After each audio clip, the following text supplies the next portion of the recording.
Estimados amigos y hermanos en Cristo, reciban un afectuoso saludo en el amor de nuestro Señor. Voy a realizar 3 videos que hablan acerca de una doctrina nueva que se pueden escuchar por las redes sociales y también por la televisión, revistas, diarios, entre otros medios masivos de comunicación, que tiene que ver con la doctrina de las maldiciones generacionales. En estos videos estaremos respondiendo a esta pregunta: ¿en qué consiste esta nueva doctrina? Luego veremos algunas objeciones de la doctrina de las maldiciones generacionales y finalmente las consecuencias negativas de la doctrina de las maldiciones generacionales.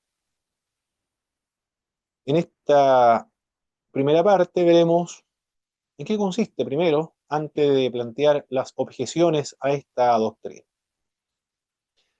Al enseñar Pentateuco, los primeros 5 libros de la Biblia, en los institutos bíblicos, específicamente el libro de Éxodo, capítulo 20, verso 5, donde señala que Dios visitará la maldad de los padres sobre los hijos de la tercera hasta cuarta generación de los que aborrecen mi nombre.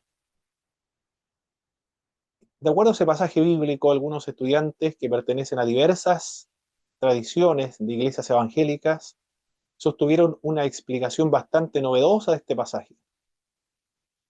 Indicaron que el pecado de los padres se repetía en los hijos y para tal fenómeno se explica por medio de las maldiciones generacionales. Es decir, los padres transmiten los pecados o las maldiciones a sus hijos y para tal efecto los encargados de ejecutar estas maldiciones son los demonios. Incluso los cristianos están sujetos a estas maldiciones que deben cortarse en el nombre de Jesús. Aquellas interpretaciones no dejan de ser sorprendentes porque no fue solamente una clase la que sostuvo esta explicación, sino que fueron varios alumnos de distintas filiales del Instituto Bíblico. Podemos ver que las doctrinas novedosas circulan con gran rapidez, entre otras razones, por su carácter de novedad, por los medios de comunicación evangélica que la transmiten y por los predicadores que sorprenden a sus audiencias con innovadoras explicaciones de las Sagradas Escrituras, siguiendo el ejemplo de los publicistas. La gente siente una fascinación por lo novedoso.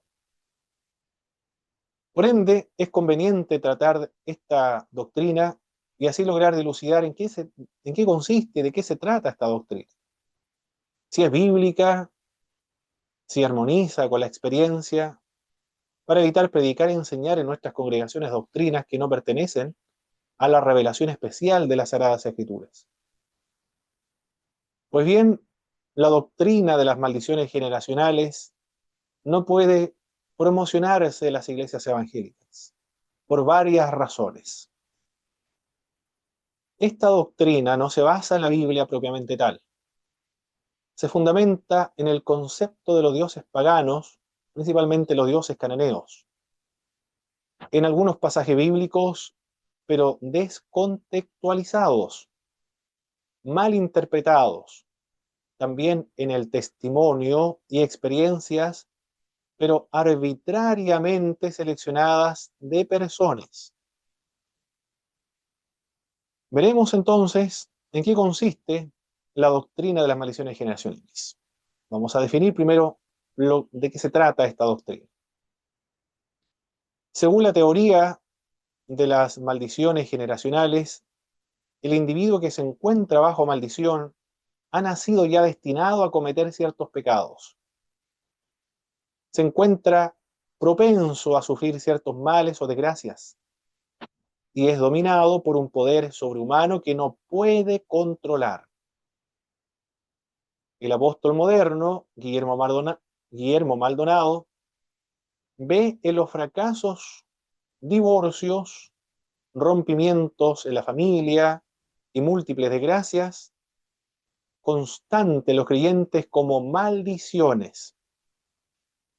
Él se pregunta, ¿cómo es posible que una persona siendo creyente arrastre maldiciones cuando Cristo ya lo ha liberado de la maldición de la ley?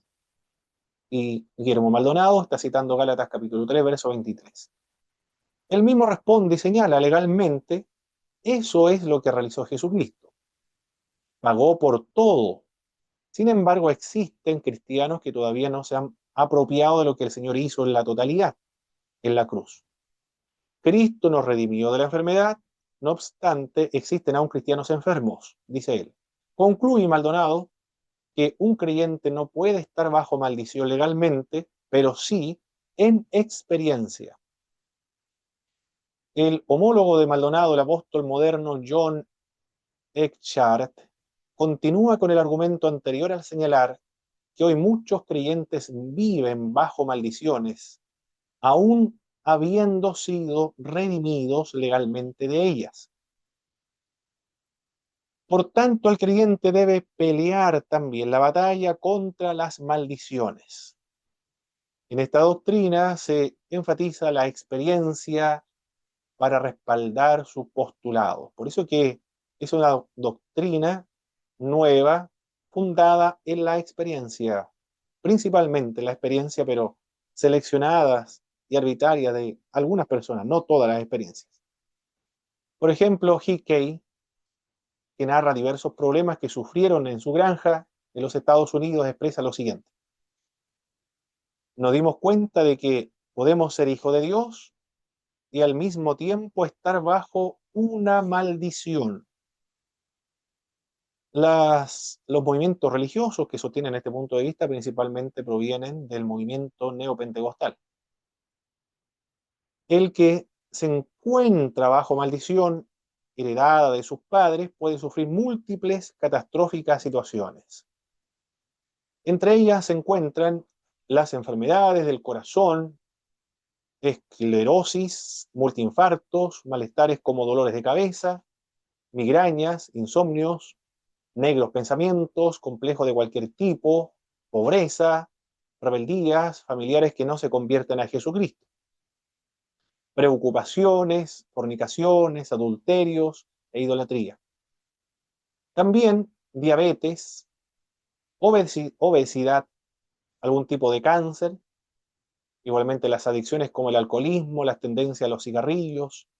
Todas estas maldiciones oprimen al creyente, por lo que debe luchar para romperlas. Estas maldiciones son herencias de nuestros ancestros, pero también en ocasiones las maldiciones se heredan de los antiguos habitantes del lugar donde actualmente radica el creyente.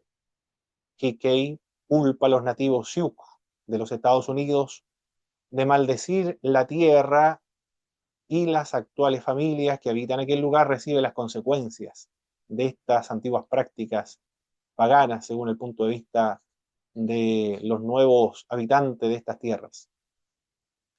Esta interpretación pudiera esconder incluso prejuicios raciales en la medida en que se culpa a los pueblos originarios, pero no los actuales de las causas de las malas cosechas. La prolífica escritora Rebecca Brown comenta que las maldiciones generacionales pueden afectar a individuos, familias, iglesias, ciudades, regiones geográficas y naciones. Pregunta ella, ¿ha pensado alguna vez por qué los padres alcohólicos tienen hijos alcohólicos?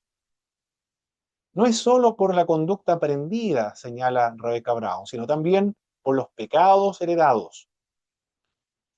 Por consiguiente, las maldiciones afectan tanto a personas como a iglesias. Esa es la razón por la cual existen muchas iglesias hoy bajo una maldición. ¿Y cómo se ejecutan las maldiciones generacionales según el punto de vista de los predicadores y maestros de esta teoría? Las maldiciones enviadas por Dios pueden ser un daño o una destrucción directa a través de diversas circunstancias, tales como una catástrofe atmosférica, por ejemplo, enfermedades, falta de fertilidad y el colapso económico. Satanás también tiene el derecho legal de maldecir cuando la persona comete pecado. Citan un pasaje bíblico de Josué, capítulo 7, verso 4 al verso 2. El diablo es el encargado de pasar una maldición a la próxima generación. A estos espíritus se les denomina espíritus familiares. Estos espíritus ejecutan y esparcen las maldiciones a través de las personas que integran la familia. Satanás se presenta ante el trono y muestra sus derechos legales de atacar el cuerpo o también la economía de los creyentes. Igualmente, el ser humano puede maldecir a otro. Por ejemplo, cuando un padre le dice inepto a su hijo, ha condenado a la pequeña criatura a crecer con un deteriorado concepto de sí mismo. El pastor Luis Aravena, de una iglesia pentecostal clásica, enseña que los espíritus de maldiciones que se quedan en la familia, si estos no son cortados. También, como podemos ver, la doctrina de las maldiciones generacionales, característica del neopentecostalismo, afecta igualmente a los pentecostales clásicos. Cuenta la historia de un creyente que se encontraba en situación de adulterio, cuya conducta ha sido replicada desde sus tatarabuelos. La conclusión que se extrae de esta experiencia es que un espíritu de adulterio tomó posesión de esta familia. Una persona puede creer en Cristo y es perdonada de todos sus pecados, pero no de los pecados de sus antepasados. Para ser liberado de ellos se necesita realizar una liberación, comenta el pastor Luis Aravena. Por supuesto, cuando una doctrina dentro del mundo cristiano, dentro de los movimientos religiosos, como ocurre con el neopentecostalismo, se necesita y se requiere para justificarla las Sagradas Escrituras. Y también hay textos bíblicos que lo utilizan para sostener este punto de vista o esta doctrina. Varios textos se emplean para promover las doctrinas de las maldiciones generacionales en el Antiguo Testamento. Éxodo capítulo 20, verso 5 al verso 6 es una de ellas. También Éxodo 34, versos 6 al 7, Números capítulo 14, verso 18, Deuteronomio capítulo 5, verso 9 al verso 10. En cada uno de estos textos se encuentra la frase que visita la maldad de los padres sobre los hijos hasta la tercera y cuarta generación de los que me aborrecen. Otras versiones bíblicas traducen Éxodo capítulo 20, verso 5 de la siguiente manera: castigaré por el pecado de los padres a los hijos, incluso a los nietos y bisnietos, por culpa de los que me desprecian. Lo traduce la palabra de Dios para todo. Yo castigo hijos y nietos y bisnietos por la maldad de los padres cuando se rebelan contra mí. Lo traduce la Nueva Biblia Latinoamericana. Que castigo la iniquidad de los padres de los hijos hasta la tercera y cuarta generación de los que me odian. Traduce la Biblia de Jerusalén. Se interpretan estos textos como si los delitos de una persona fueran genéticamente transferidos a todos sus descendientes. El individuo no solo hereda la naturaleza pecaminosa, sino también la maldad acumulada de sus antecesores. Por tanto, Dios culpa no solo por los pecados individuales, sino también por el pecado de sus antepasados. Satanás tiene derecho a seguir manteniendo un reclamo legal contra los creyentes para causarle diversas maldiciones. Cristo derramó su sangre por los pecados individuales, pero los cristianos deben dar un paso adicional para quitar las transgresiones heredadas de sus antepasados, enseñan los promotores de las maldiciones generacionales.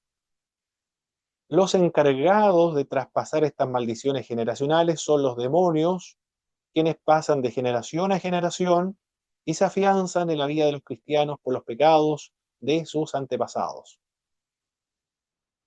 El pastor agrega, muy didáctico en su prédica,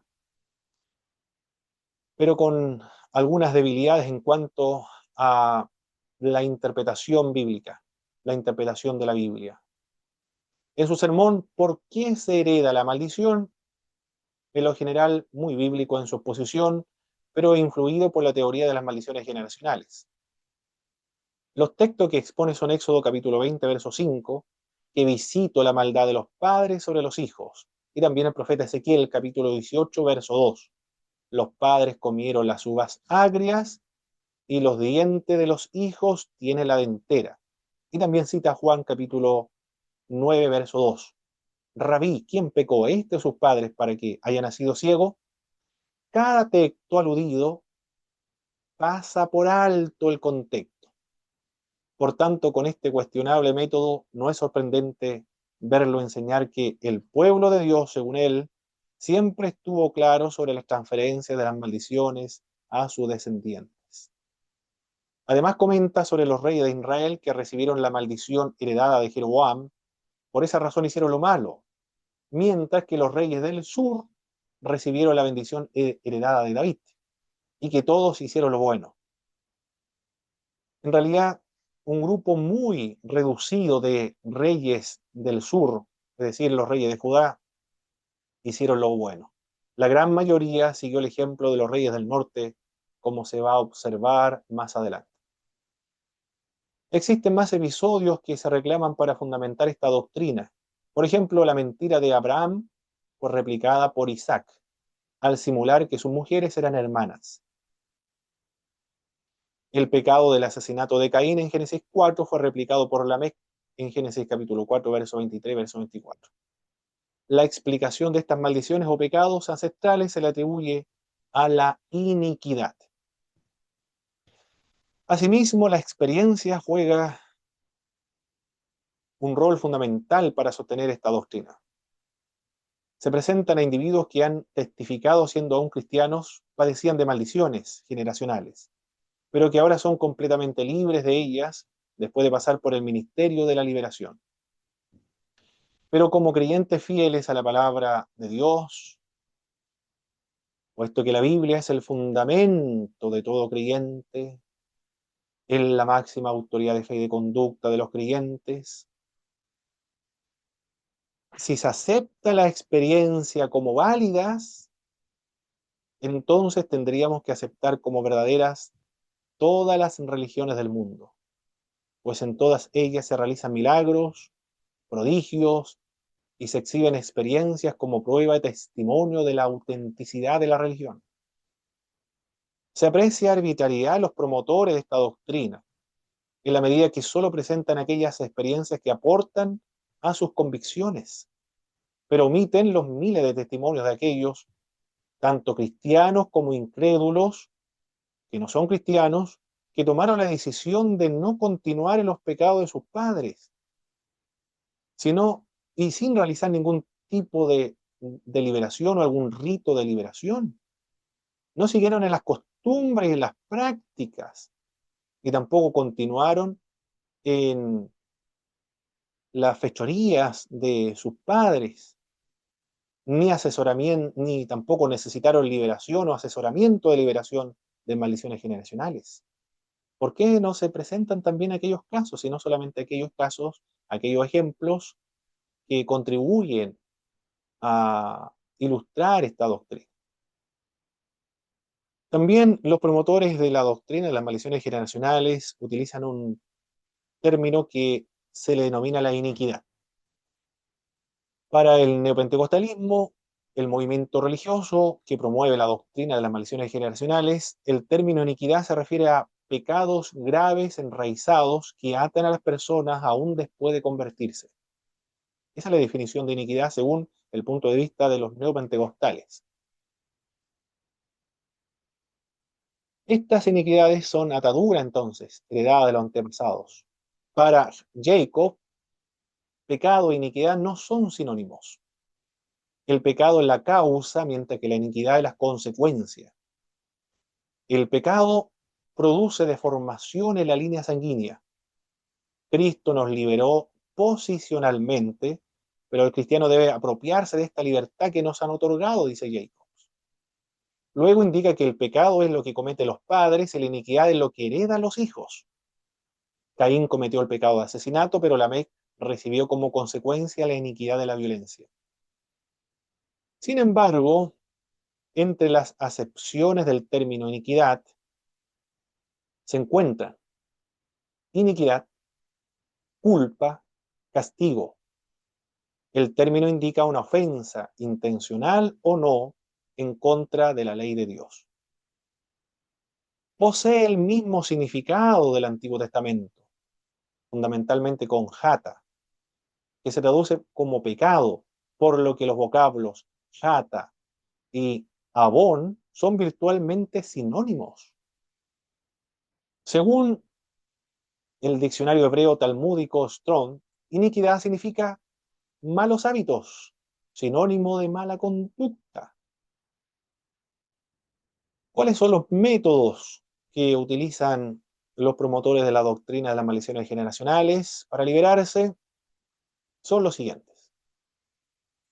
Los creyentes, para liberarse de esas fuerzas ocultas y malignas, necesitan identificar estas ataduras y proceder a un ritual de liberación para romperlas. Si el caso es grave, se requiere consejeros que desplieguen un conocimiento especial de las ataduras diabólicas.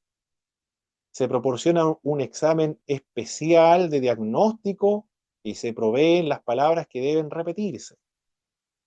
Existen libros completos que abordan la problemática sobre qué palabras y oraciones precisan emplearse para ser liberado de las maldiciones. Por ejemplo, John Exchart, en su libro Oraciones que rompen maldiciones, para cada desgracia y espíritu asesora a sus lectores a pronunciar ciertas palabras para experimentar la emancipación demoníaca de Belial. Por su parte, Guillermo Maldonado ofrece otros métodos para liberarse de las maldiciones.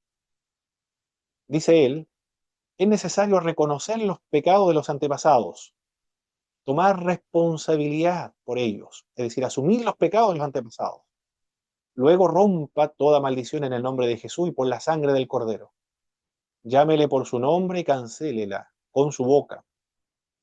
Inmediatamente ordena a todo espíritu del enemigo detrás de la maldición que se vaya de su vida y de su familia. Por último, declare en voz alta que es libre una y otra vez, hasta que usted sepa en su corazón que Dios la ha hecho libre, recomienda Guillermo Maldonado para liberarse de las maldiciones generacionales. Sin embargo, esta técnica y estas prácticas de liberación despierta ciertas interrogantes. La persona que ha de ser liberada debe traer un antecedente de iniquidad cometida por sus ancestros. Pero supongamos que el creyente fue adoptado. ¿Qué sucederá con él? Si esa persona no conoce a su familia biológica, ¿vivirá todo el tiempo con estas maldiciones? ¿Será condenada a vivir de por vida, aunque sea creyente, maldecido por culpa de sus ascendientes? ¿No es injusta tal situación? ¿Será posible que Dios permita tan fatídica existencia? ¿Cómo se puede observar? Esta doctrina despierta ciertas suspicacias y objeciones. Y estas objeciones es precisamente lo que vamos a ver en el próximo video. Que el Señor les bendiga.